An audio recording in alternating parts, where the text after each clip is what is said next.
సంవత్సరానికి 10,000 రూపాయలు వేస్తామని చెప్పారు. సొంతంగా ఉండి ఆటో కానీ క్యాబ్ కానీ మ్యాక్సీ క్యాబ్ కానీ ఇవి ఉన్నోళ్ళకి లైసెన్స్ అంటే లైసెన్స్ ఉండి దాని మీద బతికేటువంటి సొంతంగా అదే కొనుక్కుని బతికేటువంటి వాళ్ళకి 10,000 రూపాయలు వేస్తామని చెప్పాం.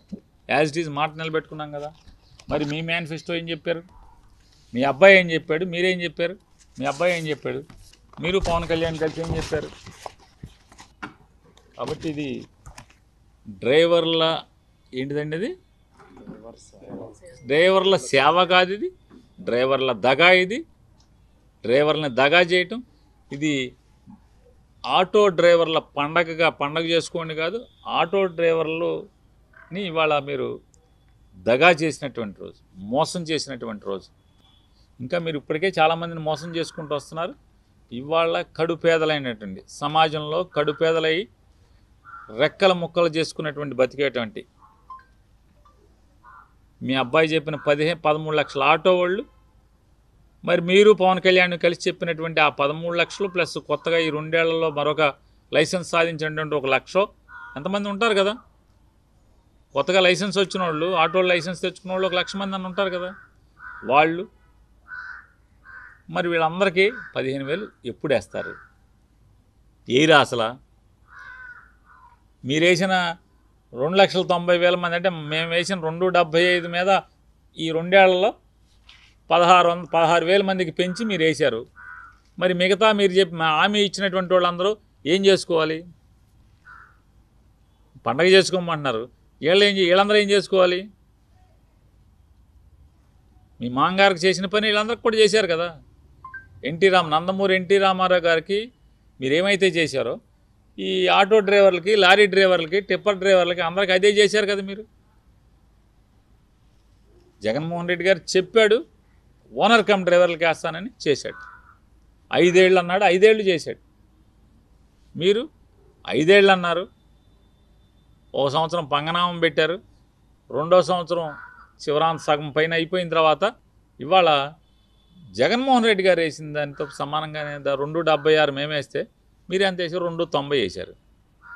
ఏముంది దాంట్లో? పెరిగింది ఏంటంటే పెరిగిన వాళ్ళకి కూడా ఇవ్వలేదు కదా. 1,00,000 ఆంక్షలు పెట్టి ఓనర్ కమ్ డ్రైవర్లకు వేశారు. మీరు 100 చెప్తున్నారు ఇవాళ గోతులు. నేను మీరు రండి చంద్రబాబు నాయుడు గారు, మీరు ఆటో ఎక్కి రండి, ఏదో ఆటో ఎక్కి తిరుగుతున్నారు కదా మీరు మీ అబ్బాయి పవన్ కళ్యాణ్. ఆ ఆటోలు నీ టేసు రండి, మీ ఇష్టం వచ్చిన పో తీసుకెళ్తా పదండి. నియోజకవర్గాలు ఏ నియోజకవర్గానికి వెళ్దాం? తాడేపల్లిగూడెం వెళ్దామా? ఏ ఊరు వెళ్దాం? కైకులూరు వెళ్దామా? వస్తారా? బందరు వస్తారా? కొన్ని ఊళ్ళు తీసుకెళ్తాం.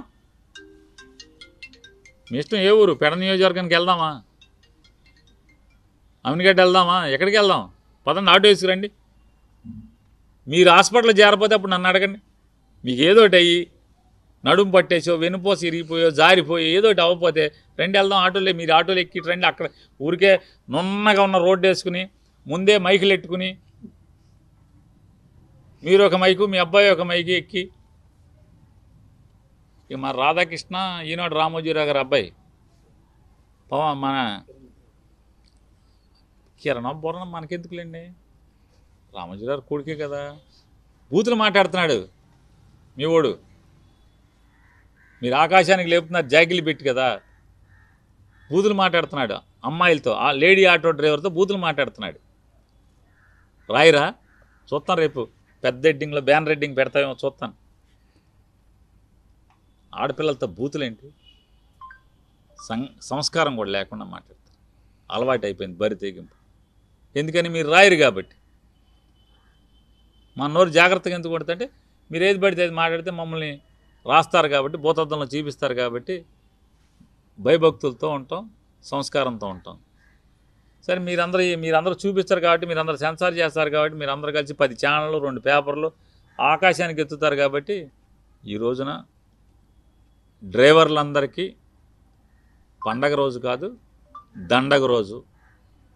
ఇవాళ ఆటో వాళ్ళందరికీ ఇవాళ వంచన దినం. ఇది పండగ దినం కాదు.